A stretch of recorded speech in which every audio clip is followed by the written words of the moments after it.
야곱은 삶의 어려움들을 많이 통과했죠. 근데 1절에 보면 이제 하나님이 야곱에게 베델로 올라가라 그렇게 말씀하십니다. 야곱은 에서와 쌍둥이로 태어났고 그 아버지가 에서를 많이 좋아해서 그리고 또 큰형이기 때문에 축복을 이제 하려고 눈도 시력도 많이 안 좋아지고 축복을 하려고 이삭이 에서를 찾았는데 엄마가 야곱을 몰래 변장을 시켜서 에서의 옷을 입히고 또 짐승의 털도 붙이고 해서 아버지 앞으로 인도하게 됩니다. 아버지는 모르고 축복을 했고 그 사실을 안 형이 자기 동생이죠. 쌍둥이 동생이죠. 야곱을 죽이겠다고 그렇게 이제 큰 소동이 벌어져요. 그 사실을 알고 엄마하고 특히 엄마가 자기 외삼촌 집으로 가라 그래서 야곱이 베델을 이제 지나가게 됩니다. 베델은 야곱이 살던 그곳에서 이제 위로 내려가는 그러한 위로 올라가는 그러한 위치에 있었는데 그렇게 하면서 이제 야곱이 통과를 하게 되는데 하란으로 가게 되는데 지금의 터키 지역이죠. 하란으로 가는 도중에 루스라는 곳에 저녁이 돼서 잠을 자고 돌을 취해가지고 벼개를 만들고 잠을 자게 되는데 그 잠을 자는 그곳에 놀랍게도 꿈을 꾸게 되고 그 꿈이 하나님이 주신 꿈이었죠. 사다리가 하늘로부터 내려오고 그 사다리 위에 천사가 오르락내리락 하는 그런 꿈이었습니다. 그래서 깜짝 놀라서 깨가지고 이곳이 하나님의 전입니다. 네, 하나님 집입니다. 그런 뜻입니다. 베델이라는 말이 엘이 하나님이고 벳이 집이거든요. 하나님 집입니다. 그리고 그런 기도를 합니다. 만약에 나의 가는 길에 하나님이 나와 함께 하시고 내 길을 지켜주시고 또 나의 모든 삶을 필요한 것들을 채워주시고 그렇게 해주신다면 내가 다시 돌아올 때 여기에 하나님의 전에 하나님의 집을 짓고 그리고 여기에 단을 쌓고 제단을 쌓고 하나님 나의 하나님이 되고 또 내가 10분의 1도 드리고 내 소유에 그런 약속을 하고 거기서 벽에 자기 돌베개에 기둥을 쌓고 기름을 붓고 다짐을 하고 떠나죠.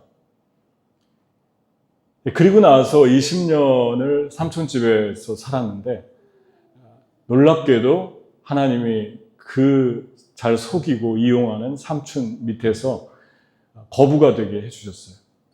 삼촌이 자꾸 속이고 품삯도 안 주고 떼먹고 하는데 하나님이 놀라운 지혜를 주셔서 그럼에도 불구하고 하나님이 알려주신 대로 그렇게 따라가다 보니까 어마어마한 소유가 늘어났습니다. 그리고 이제 삼촌집을 몰래 빠져나오듯이 떠나게 됩니다. 자기 아내 그리고 자녀 다 데리고 가축 다 데리고 떠나죠. 고국으로 돌아옵니다. 20년 만에. 그런데 숙제가 하나가 있죠. 뭐냐면 에서죠. 에서가 20년이 지나도 야곱을 잊을 수가 없죠. 자기의 축복을 가로챘고 그리고 자기가 이용됐고 자기 희생당했다라는 생각이 있었기 때문에 400명을 데리고 야곱을 죽이겠다고 쫓아옵니다. 근데 이제 야곱은 너무나도 두려웠을 거예요. 그래서 야곱이 생각한 게 짐승의 540마리 정도, 그러니까 양, 염소, 낙타, 소 이런 거를 540마리를 나눠가지고 앞에 보냈어요, 종들하고. 그래서 형을 만나면 이게 당신을 위한 야곱의 선물입니다 라고 얘기해서 마음을 좀 누그러뜨리려고 그렇게 한 다음에 자기는 맨 뒤로 이제 두 번째 진으로 빠져서 이렇게 가고 있는데 그럼에도 종들이 와서 형을 만났는데 지금 400명을 데리고 당신에게 지금 오고 있습니다. 그러니까 막막하고 위태로운 상황이죠. 그래서 야곱이 약복강가가 있는데 그 약복강가가 생각보다 이렇게 가보니까 뭐 이렇게 진짜인지는 모르겠는데 너무 이렇게 작은 그 시냇가, 아주 그냥 조그마한 그런 시냇가예요. 근데 다 건너게 하고 자기가 혼자 남아서 거기서 하나님과 씨름하면서 기도하죠. 살려달라고. 그리고 천사가 나타났고 천사를 안 놓으니까 나를 축복하기 전에는 놓지 않겠습니다 하니까 그의 환도뼈, 허벅지 뼈를 환도뼈라고 그랬는데 거기를 쳐서 이제 쩔뚝거릴 정도로 이게 부러졌죠. 그리고 나서 너의 이름을 이제 이스라엘이라고 해라. 야곱 사기꾼 속이는 자라고 하지 말고 하나님과 싸워 이겼다. 이스라엘이라고 하라. 그리고 나서 형을 만났는데 그 형이 뜻밖에도 먼저 달려와서 목을 껴안고 입을 맞추고 울기 시작하고 같이 울면서 놀라운 그 풀어짐이 있게 됩니다. 그러니까 그의 일생에 한 가지 해결되지 않은 문제가 해결된 거죠. 얼마나 편안했겠어요. 얼마나 홀가분했겠습니까? 혹이 떨어져 나간 것처럼. 그리고 과연 그 다음에 이스라엘이 돌아와서 베델에 돌아갔을까요? 약속을 지켰을까요? 하나님은 약속을 다 지켜주셨는데 그 정말 힘든 사람 밑에서도 이러한 놀라운 은혜들을 주셨고 마지막 숙제 같은 애에서도 다 정리해 주셨는데 야곱은 지키지 않았어요. 그리고 간 곳이 세겜입니다. 근데 세겜에서 베델까지 50km. 지금 같으면 뭐 차로 몇 시간도 안 걸리죠. 바로 뭐 1시간 정도면 갈 수 있는 그런 거리인데 그때 당시는 한 이틀 오래 가야 한 이틀인데 걸어간다고 했을 때 가지 않습니다. 그리고 세겜에 남아 있어요. 그리고 심지어 세겜에서 단도 쌓고 하나님께 예배도 드렸어요. 그리고 이름을 엘엘로 해 이스라엘을 지키시는 하나님이다. 자기가 이름이 이스라엘이니까 자기를 지키시는 하나님이다. 그렇게 고백하는 믿음도 보입니다. 그런데 여기서 스토리가 끝나지 않고 세겜에서 한 10년 정도를 그렇게 베델을 잊고 살았는데 집에 문제가 터지죠. 그 문제가 디나가 세겜 사람은 누구냐면 가나안 원주민 중에 7 원주민이 있었는데 히위라는 족속이 있었습니다. 근데 그 히위 족속은 조상이 함이에요. 가나안.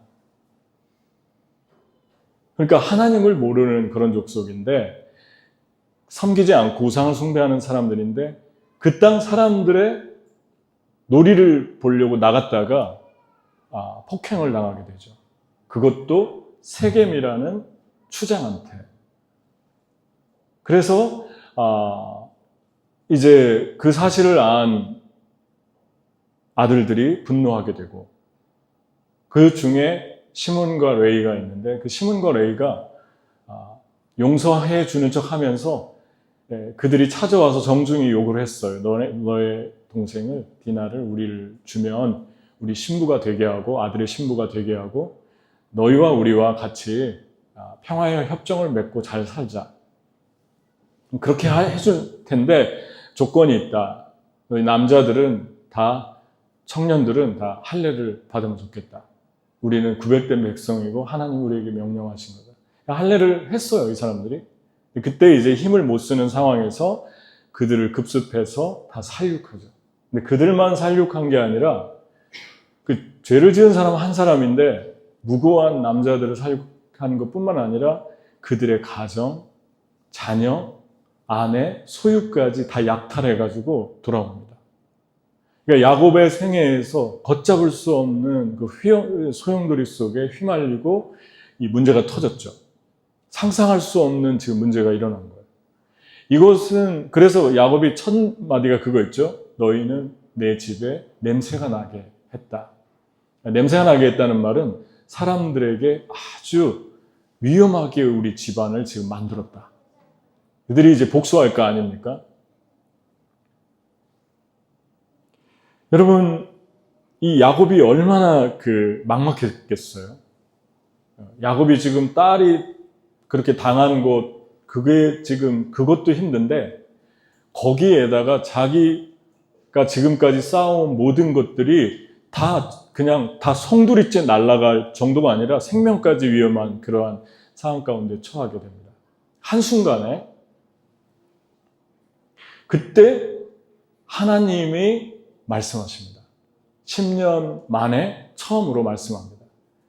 너는 일어나 베델로 올라가라. 그리고 내가 내 형의 낯을 피하여 도망하던 때에 너에게 나타났던 하나님께 단을 쌓아라. 예배를 드려라. 그 한마디를 했어요. 여러분, 이 음성을 듣기까지 야곱은 하나님 음성을 들었다는 성경의 말씀이 기록이 없어요. 삼촌 라반의 집에 있을 때는 그렇게 힘든데 하나님이 계속 음성을 들려주셨거든요. 그래서 그 힘든 상황을 다 지혜롭게 통과하고 살았는데 10년 동안 세겜에 있을 때는 아무런 음성이 없습니다.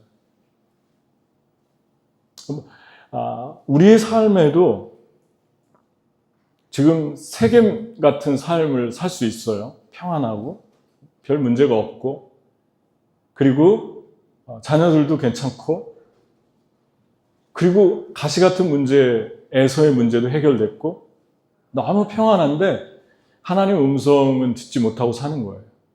그리고 이 10년 동안은 자기가 뜻대로 살았어요. 자기가 원하는 대로 그냥 산 거예요. 그런데 이 음성이 어떻게 들려왔을까요? 이 음성이 야곱이 들을 수 있었던 것은 이제 다시 야곱의 마음이 가난해진 것입니다. 내려온 거예요. 높은 마음에서 내려오니까 하나님 음성이 들리고 그리고 하나님의 음성과 해결이 이제 시작이 됩니다. 여러분, 베델로 올라가라고 한 그 이유가 뭐였을까요? 하나님이 이 사람은 잊었지만 하나님은 약속을 지켰고 그 30년 전에 했던 약속을 잊지 않았어요. 그 말을 이 사람이 한 말을 잊지 않았습니다. 근데 베델에 가서 단을 쌓으라 그랬는데 야곱이 베델로 올라갔어요. 올라가서 단을 쌓았다는 말이 없습니다. 건물을 세우고 또 하나님을 위해 집을 짓고 그런 말이 전혀 없어요. 그냥 거기에다가 조금 더 큰 돌이었겠죠. 그런 돌 위에다가 하나님께 단을 쌓으면서 짐승을 잡아서 하나님을 예배했어요. 왜 하나님이 내 형 에서의 낯을 피하여 도망갈 때 너에게 나타났던 하나님이라고 했을까요? 베델에 올라가라고 할 때 이 수식어를 붙이셨어요. 그것은 한 가지 이유죠. 나는 내가 나에게 나오기를 원하는데 너가 가장 약하고 힘들고 어려웠을 때 마음이 완전히 무너진 것 같은 그런 상황이었을 때 너를 도와준 그 하나님을 찾던 마음으로 나에게 나와라. 그게 베델입니다. 그래서 이 베델로 나갔을 때 이 베델의 하나님은 어떤 하나님이었습니까? 하늘과 땅을 사다리로 연결한 그 꿈을 꾸게 먼저 찾아오셨는데 그 하늘과 땅을 연결한 분이 예수 그리스도죠. 하나님과 우리를 내가 가장 처량하고 슬프고 힘들 때 예수님을 보내서 우리의 다리가 되게 해주셨어요. 우리를 용서해 주시고 먼저 사랑해 주시고 결국 베델이 아니어도 세겜이어도 하나님께 나갈 수 있는데 왜 굳이 베델로 부르셨을까? 그 이유는 높아진 마음이었어요. 여러분, 세겜에서 베델은 남쪽이에요. 그러니까 내려온다는 표현이 맞거든요. 세겜이 살았으니까 베델로 내려와라 이렇게 얘기하셔야 되는데 베델로 올라가라 그랬어요.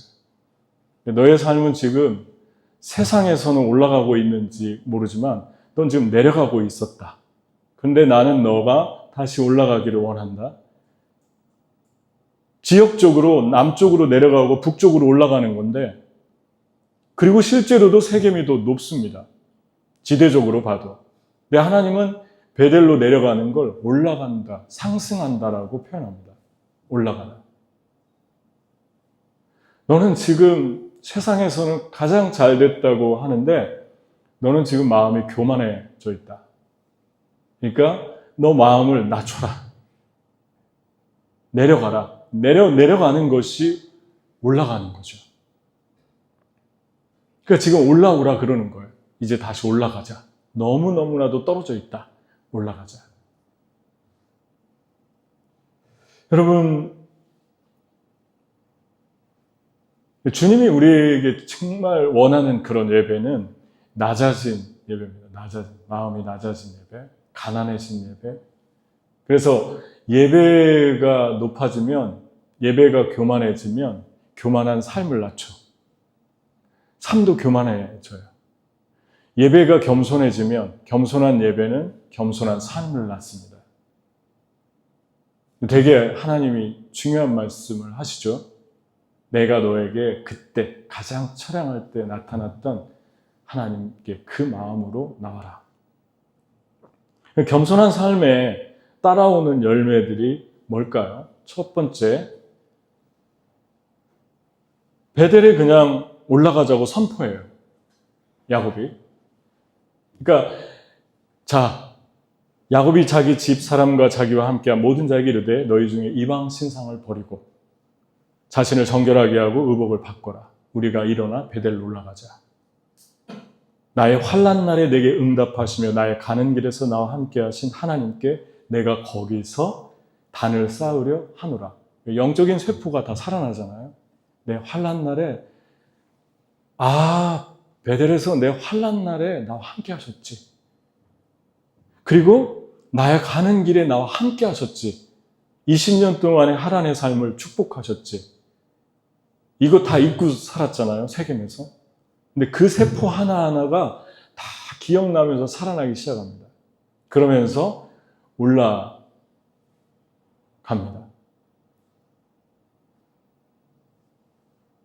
그런데 이러한 단을 쌓으면서 하나님께 회복하기로 작정했을 때, 베델로 올라가기로 작정했을 때, 이 사람이 선포한 것이 무엇입니까? 이방 신상, 자기 귀에 있는 고리를, 모든 것들을 다 제하고, 이방 신상을 버리고 나와 함께 베델로 올라가자. 의복을 바꾸고 정결하게 하고 이방 신상을 다 버리고 올라가자. 그럼 지금 10년 동안 야곱이 하지 않은 게 드러나잖아요. 자기 가족들이 온갖 이방 신상을 섬기고 문란한 삶을 살고 엉망진창이 돼갔는데도 왜 가만히 있었을까요? 야곱이 가만히 있었던 이유는 하나님의 마음보다 사람의 마음을 얻는데 더 가 있었다는 거예요. 그러니까 하나님을 두려워하기보다 사람을 잃을까봐, 사람으로부터, 가족으로부터 자기가 싫어한 바 될까봐, 미움의 대상이 될까봐 이 얘기를 못하고 지금까지 산 거죠. 그런데 베델로 올라가려고 마음을 먹었을 때 어디서 이런 용기가 나오는 것입니까? 이게 결과입니다. 베델로 하나님께 올라간다는 것은 하나님의 마음, 가난한 마음으로 낮아진다는 건데, 낮아질 때 드러나는 첫 번째 특징 중에 하나가 이 말씀에 보면은 사람보다 하나님의 마음이 어떤가, 거기로 향하게 됩니다. 내 가족이 내 가족이 지금 완전히 다 이상한 길로 가고 있는데 아무것도 못하고 있다가 담대해지기 시작하잖아요. 내 주변 사람들이 그런데 아무것도 못하고 있다가 담대해지기 시작하잖아요. 하나님의 마음을 더 얻습니다. 그게 첫 번째 나타나는 특징이었어요. 하나님과 나와 예배가 회복되면 사람들이 하나님을 섬기는가? 하나님의 눈으로 볼 때 내 가정은 어떤가? 그리고 내 주변 사람들에게 나는 어떤 사람인가? 여러분, 사람의 마음을 얻으려고 하면 얻어집니까? 사람의 마음은 얻을 수가 없어요. 사람의 마음은 하나님만 주실 수 있습니다. 그래서 자기 집이 10년 동안 무너지고 있는데 잘 돼가고 있는 줄 알았는데 한순간에 무너졌잖아요. 근데 무너져 왔어요. 집이 무너져 왔어요. 그런 일이 어떤 것입니까? 디나가 이런 일이 일어나고 나니까 시몬과 레위가 가서 전부 다 사람을 죽이잖아요. 분노로. 이거 하나만 보더라도 자녀들도 그렇고 너무나도 지금 가정이 위태하잖아요. 위태한데 아무것도 안 하고 있잖아요. 야곱이. 안 하고 있었던 걸까? 못하고 있었던 걸까는 모르겠습니다. 그런데 아무것도 못하고 있어요. 야곱이. 이 대단했던 야곱이. 이 결단력이 있었던 야곱이. 그런데 베델로 올라가려고 할 때 이런 엄청난 결단이 솟아나기 시작합니다. 하나님 앞에 서자. 그때 주님이 베델로 올라가는 삶이라고 얘기합니다. 여러분, 내려가고 있습니까? 올라가고 있습니까? 여러분들의 삶은 베델로 올라가고 있습니까? 아니면 내려가고 있습니까? 주님이 보기에 올라가고 있나요? 이 열정들이 다시 살아납니다. 하나님의 마음에 맞는 것. 두 번째 축복은 낮아졌을 때, 베델로 올라가려고 할 때 어떤 일이 일어났었냐면 그냥 이방 신상을 버리고 의복을 정결하게 하고 나와 함께 올라가자 그랬는데 거기 있던 사람들이 마치 기다렸다는 듯이 한술 더 떠서 귀걸이, 코걸이 다 빼가지고 주고 그리고 야곱은 그걸 즉시 땅을 파고 다 묻었어요. 결국은 이 사람들의 영혼도 그걸 원하고 있었다는 거죠. 갈망하고 있었다는 거죠. 그런데 그 영혼의 갈망을 채워주지 못하고 살았어요. 야곱이. 정말 사람들이 원했는데. 여러분, 10년 동안 그냥 사람의 외적인 소리만을, 외적인 모습만을 보고 그 필요만을 채워주려고 살았던 거예요. 근데 그들도 알지 못하는 내적인 갈망, 소망, 영적으로 영원히 썩어지지 않는 그 하나님의 생명은 주지 못했던 것입니다. 근데 그것을 채워주게 됩니다. 야곱 한 사람의 변화가 온 집안 사람들이 살아나기 시작하죠. 여러분은 사람들을 살리는 사람, 영혼을 살리는 사람으로 살고 있습니까? 주님이 다니엘서 이렇게 말합니다. 지혜로운 자들은 하늘의 빛과 같이 빛날 것이며 많은 사람을 옳은 길로 인도한 자들은 하늘의 별처럼 영원히 빛날 것이다. 영원하다는 말, 영원한 그런 영원한 하나님의 관점에서 여러분과 제가 발견되고 있나요? 내가 하고 있는 일은 영원히 남는 일일까? 아니면 그냥 잠시 있다 썩어지고 마는 것일까? 무엇이 영원히 남는 것입니까? 사람의 영혼의 필요를 채워주는 삶이죠. 사람의 영혼 한 사람 한 사람이 살아나는 삶이죠. 그리고 놀라운 거는 미루지 않았어요. 그냥 즉시 묻었어요. 즉시. 어제 우리 수련회에서 뭐 미루는 거 좋다고 그랬잖아요. 미루는 거 좋다. 내일 발표하자. 오늘 다 그려놨는데 글이. 오늘 저녁에 하자 그랬는데 귀찮다. 내일 하자. 했나요? 아침에? 7시에 큐티인데 한 사람도 왔다 갔다 하지 않더라고요. 복도에. 놀라웠어요. 어떻게 MMC에서 이런 일이 일어날 수 있을까? 뉴욕의 MMC에 상상도 못하는 7시면 6시 반에 일어나서 6시 50분에 대기하고 있어야 되잖아요. 미루는 거 다 좋은데 이런 건 괜찮아요. 미뤄도. 목숨 걸 일은 아닌 것 같아요. 그런데 주님이 우리에게 지금 즉시 해라 라고 하는 것은 땅을 파고 빨리 묻어버리는 거, 미루지 않는 거예요. 아, 이거는 영적인 거야. 이거는 주님이 나한테 지금 원하는 거야 라고 하는 것은 즉시 그냥 시행하는 거예요. 하지 마라 그러면 알겠습니다 하고 끝나는 거예요. 그 끝으로 인해서 내가 욕을 얻어먹고 어려움이 내 삶에 불이익이 와도 그냥 주님이 말씀했다고 믿으면 당장 결단하는 거. 땅을 파고 묻고 다시는 들여다보지 않는 것. 그런 결단이 주님이 우리에게 즉시 축복으로 다시 바뀌어서 돌아옵니다. 즉시 순종하면 주님의 즉시 삶의 변화가 우리 삶에서 터지기 시작합니다. 그게 바로 두 번째 축복이었어요. 기다리고 있는 사람들을 만난 거예요. 내가 당신을 기다렸습니다. 당신 같은 사람을 기다렸습니다. 나도 왜 그런지 모르는데 당신을 보니까 알 것 같습니다. 내가 영혼을 사모하고 있었다는 거예요. 당신이 채워줌으로 내가 지금 알았습니다. 내가 무엇을 못 보고 살았는지, 내가 놓치고 살았는지, 그런 삶이 하늘의 별처럼 영원히 빛나는 삶이라고 얘기해요. 이게 베델이에요, 베델. 베델에 올라가려고 작정하는 순간 이런 일들이 기다리고 있습니다. 세 번째는 가장 큰 문제죠. 죽느냐 사느냐예요. 지금까지 쌓아놓은 걸 다 잃고 다 끝나느냐 아니면 살아나느냐인데 5절입니다. 그런 다음에 그들은 길을 떠났다. 베델로 올라갔어요. 베델로 올라가는 거 자체가 지금 위험하죠. 세겜 사람들한테 노출되니까. 하나님이 사방에 있는 모든 성읍 사람들을 두려워 떨게 하셨으므로 아무도 야곱의 아들들을 추격하지 못하였다.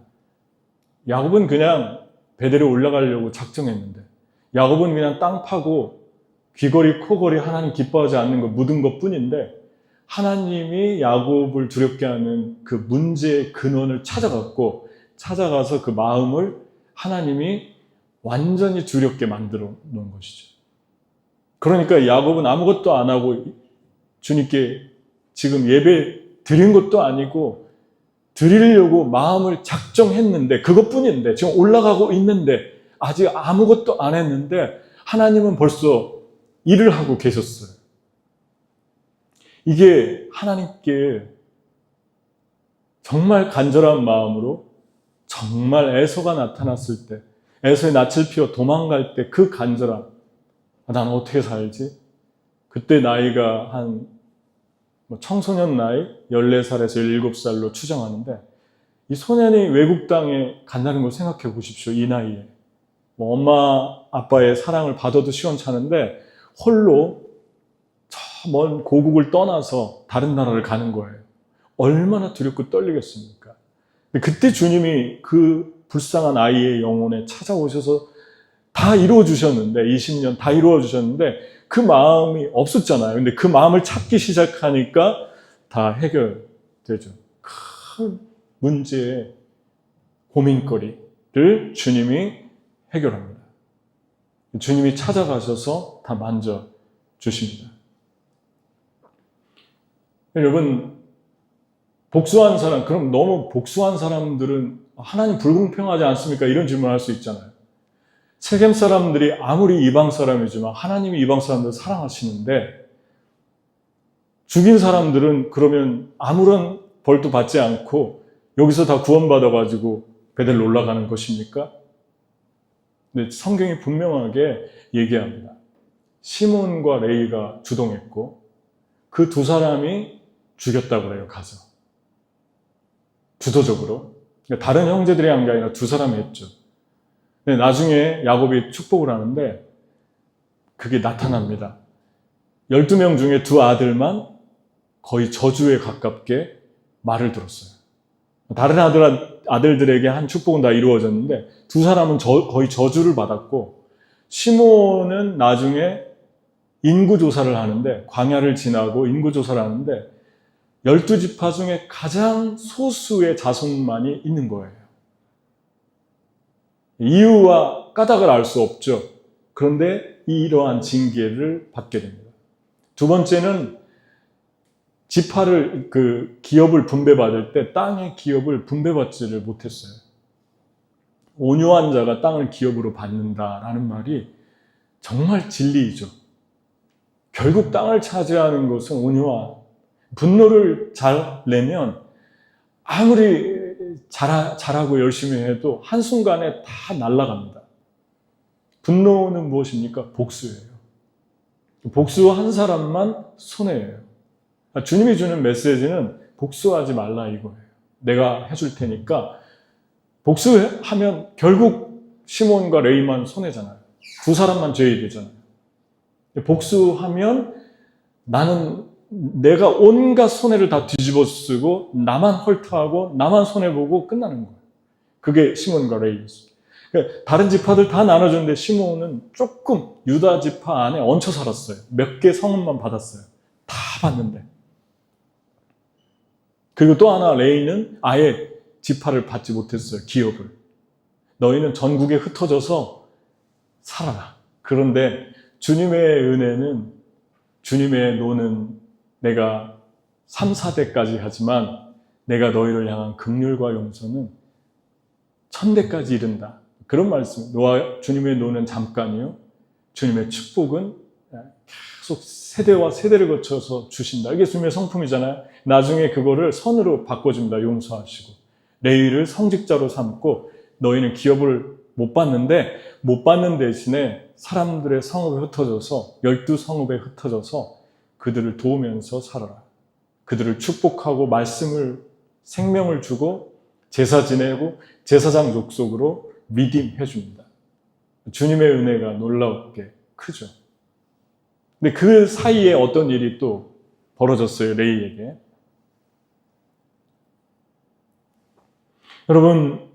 여러분의 삶에, 저의 삶에 우리가 잘못한 거 없는데도 어떤 사람들의 문제에 같이 엮여가지고 소용돌이처럼 돌아갈 때가 있어요. 내가 그렇게 하고 싶지 않았는데 나도 모르게 그냥 떠밀려서 아니면 끌려서 같이 소용돌이 속에 빠져 들어갈 때가 있어요. 내 의지가 아닌데 이건. 그때 무엇을 해야 할까요? 그때 주님 앞에 베델로 올라가는 작정을 하는 것입니다. 모든 이방 신상을 땅에 묻는 즉시 순종을 하는 것이죠. 하나님과 나와 예배는 이런 어마어마한 능력을 가지고 있습니다. 여러분과 제가 지금 1대1로 주님께 나가고 있는데 우리가 에서를 피해서 도망가던 그 심장으로 겸손한 마음으로 주께 나갈 때 주님은 지금 어떤 일을 내 삶에서 하고 있는 거예요. 내 삶에서 지금 또 일하시는 거. 나와 연관된 것들을 일하십니다. 그게 예배의 파워입니다. 여러분들에게 지금 정말 위태위태한 게 무엇입니까? 여러분들의 삶에서 이 문제가 있는데 이것에 대해서 어떻게 할까? 그런 것들이 어떤 것입니까? 큰 문제가 없는데 지금 내 삶에서 가시처럼 힘든 것들, 그런 것들 있잖아요. 계속 주기적으로 힘들었다, 좀 괜찮아졌다, 힘들었다, 괜찮아졌다. 그게 무엇입니까? 베델의 회복이에요. 이제 마지막으로 적용을 해보겠습니다. 베델 올라가려고 할 때 첫 번째, 야곱과 연관된 사람들이 다 살아났어요. 주변 사람들, 가족을 비롯해서 주변 사람들이 다 살아났어요. 세겜 사람들도 이 사람들을 공격하지 않았어요. 하나님이 그들을 막아주셨어요. 서로 피를 부르는 복수에 복수를 낳는 일이 끊어졌어요. 여러분과 저희가 한번 적용해 보죠. 하나님이 여러분의 삶을 통해서 그냥 마음만 먹었을 뿐인데도 하나님이 열어주시는 것들이 어떤 것인가? 한 주간 동안 베델을 회복하는, 그냥 단순히 그냥 의무적인 것이 아니라 그런 간절하고 가난한 겸손한 마음으로 나가고 있는가? 두 번째 적용을 해볼 때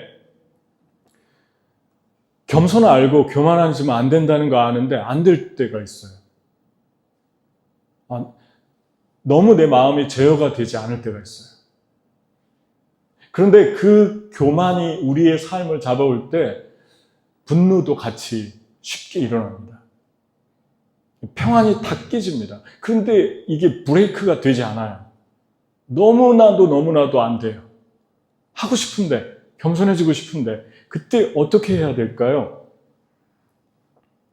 네 가지를 성경이 우리에게 영감을 주고 있어요. 첫 번째, 겸손과 교만에 연관된 성경 구절을 계속 암송한다.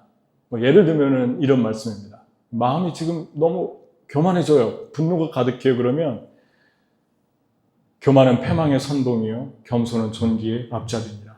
계속 머릿속으로 짧으니까 암송하는 거예요. 운동하면 암송하고, 걸어가면서 암송하고, 그리고 축구 생각하고, 주 앞에서 낮추라. 때가 되면 너희를 높이리라. 또 두 개 묵상했죠. 세 번째, 하나님은 교만한 자를 대적하시고 겸손한 자에게 은혜를 주시느니라. 계속 묵상하는 거예요. 그래도 마음이 쉽게 멈추지 않죠. 내 안에서 교만과 이 요동치는 파도처럼, 고장난 자동차 브레이크처럼 나를 사로잡습니다. 겸손한 사람과 주님을 경외하는 사람이 받을 보상은 재산과 영예와 장수다. 나는 마음이 온유하고 겸손하니 내 멍에를 베고 나에게 배우라. 그리하면 너희가 쉼을 얻으리니. 계속 겸손과 교만에 대한 말씀을 묵상하는 거예요. 그때 우리의 영혼이 잠잠해지기 시작합니다. 조금씩 잠잠해집니다. 교만이 오면 욕도 오거니와 겸손한 자에게는 지혜가 있느니라. 두 번째 적용은 말이 행동에 영향을 미치게 하고 행동이 말에 영향을 미치게 하십시오. 타인으로 너를 칭찬하게 하고 내 입으로는 말며 외인으로 너를 칭찬하게 하고 내 입술로는 말진다. 왜 그랬을까요? 내 입으로 장난이라도 교만한 말을 하잖아요. 그러면 행동이 교만해져요. 되게 신기하죠. 그런데 내 마음이 교만한데 가끔씩 입술로 우리가 겸손하게 반대로 표현하잖아요. 그러면 내 행동에 영향을 미칩니다. 갑자기 내 몸이 제어됩니다. 내 말이 내 행동에 영향을 미칩니다. 그래서 여러분들의 삶에서 말과 행동이 서로 영향을 미치게 만드는 거예요. 반대로 행함으로. 세 번째, 또 한 번 나오는데, 친구의 책망은 아파도 진심에서 나오지만 원수의 입맞춤은 거짓에서 나온다. 여러분들에게 정말로 사랑으로 충고해주는 사람들의 말을 정말로 겸손하게 들으십시오. 그 대신 여러분 사랑하는 사람이어야 돼요. 가장 여러분을 사랑하는 사람. 가장 여러분을 아끼고 사랑하는 그런 친구, 그런 배우자. 그리고 배우자가 없고 아직 미혼인 분들은 영적인 지도자. 그런데 분별력이 없거나 감정적이거나 지혜가 없는 사람들의 충언을 들으면 더 위험해지겠죠. 그러니까 그런 충고를 겸허하게 들으십시오. 저도 있어요. 저도 저희 집에 한 분 계신데 너무 감사하다고 제가 들을 때는 되게 힘든데 지금도 듣고 있어요. 지난주도 제가 마음이 높아진 거를 모르고 있었는데 가끔 모르잖아요. 가끔 모르는데 아침에 티를 마시고 아침에 얼굴 바라보고 얘기하다가 내가 교만해 있었구나. 그래가지고 바로 가서 글을 쓰고 글 높이 표현을 하고 그리고 기도하고 주님 죄송합니다. 회개했어요. 그러니까 잠잠해지는 거예요. 성난 파도처럼 내 마음에서 우그락부그락 하는데 잠잠해지는 거예요. 지혜자와 동행하면 지혜를 얻고 미련한 자와 동행하면 죽음이 따라온다. 같이 미련해진다. 이런 말이 같이 망하느니라. 그러니까 여러분 사람이 옆에 있다는 것처럼 정말 영적인 분들이 옆에 있다는 것처럼 큰 축복이 없죠. 그런 분이 없으면 찾으십시오. 투자하십시오. 가만히 있지 말고 시간을 내서 가까이 하십시오. 여러분이 찾아야 돼요. 여러분이 가까이 해야 돼요. 여러분이 적극적으로 다가와야 돼요. 영적인 지도자들을 찾으십시오. 그리고 그런 분들하고는 그냥 말만 해도 풀어져요. 말로 표현했을 뿐인데 마음이 가라앉습니다. 네 번째는 한 가지 더 방법이 있는데 몸에 힘을 빼십시오. 몸에 너무 힘이 들어가잖아요. 그러면 혈기가 생기고 교만해질 수 있어요. 몸에 힘 빼는 방법 두 가지, 금식과 운동입니다. 금식은 예수님이 40일, 바울이 3일 이렇게 금식하잖아요. 금식하면 몸에 힘이 빠지니까 자기도 모르는 사이에 마음에 영향을 미치면서 겸허해지기 시작합니다. 배가 고프면 이게 겸손해지잖아요. 막 분노가 일어나는 분도 계시지만 겸손해집니다. 조금 처음에만 배고프지 계속 배고프면 힘이 빠지니까 겸손해집니다.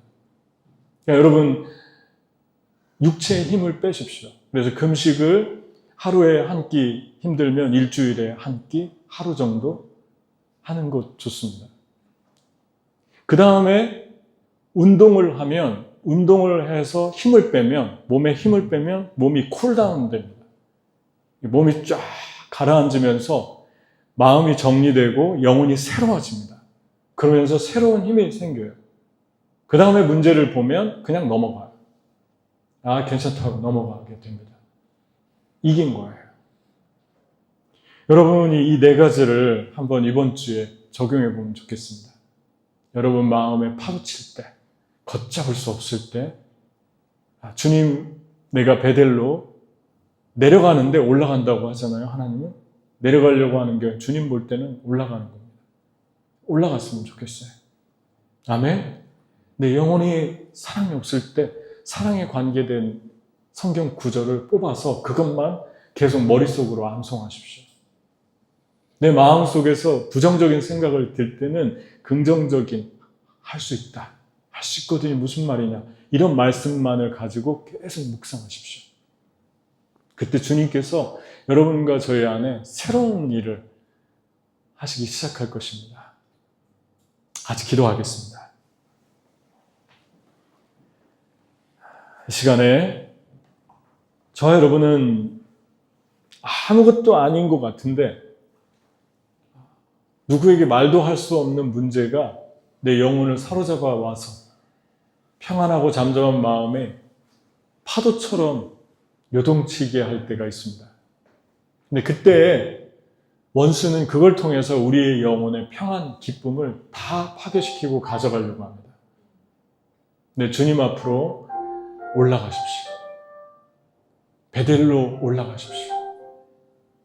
베델로 올라가는 건 단을 쌓으라는 건 건물을 짓자는 얘기가 아닙니다. 간절한 마음으로 올라가라. 내가 너와 함께 했던 그것을 기억하면서 올라가라. 나의 환난 날에, 너의 환난 날에 나 여호와가 너의 문제를 해결해 줬던 걸 기억하면서 올라가라. 그때 우리가 작정하면 영적인 세포 하나하나가 다 내 속에서 살아납니다. 이 시간에 하나님께 우리 같이 기도하겠습니다. 여러분의 평안히 거하고 있습니까? 큰 문제가 없습니까? 그래도 환난 날에 나를 만나줬던 여호와를 기억하면서 올라가십시오. 하나님께 나아가십시오. 한 주 동안 간절함으로 나가십시오. 내 죽음의 삶과 생애가 걸린 것처럼 나가십시오. 같이 기도하겠습니다. 하나님 아버지, 내가 베델로 올라가기를 원합니다. 내 인생에서 내려오기를 원합니다. 하나님, 내가 처음 나를 만나줬던 그러한 하나님의 은혜들을 교만한 마음으로 혹시 무시하진 않는가? 업신여기진 않는가? 이제 나는 그런 수준이 아니야. 이렇게 내가 치부해버리지 않는가? 나는 이제 베델에 있을 필요가 없어. 내게는 다음 단계가 필요해. 그렇게 하지 않는가?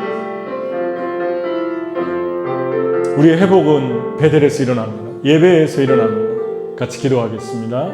하나님 아버지, 감사합니다. 주님의 사랑을 감사합니다. 저희들 한 분 한 분 들어주시고 하나님의 사랑으로 주님의 은총으로 인도해 주시고 성령 하나님께서 함께하여 주시고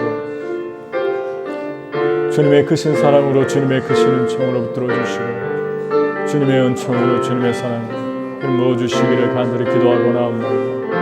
아버지, 주님께 나아갑니다. 주님의 사랑으로, 주님의 은혜로. 야곱은 너무나 할 일이 많았어요.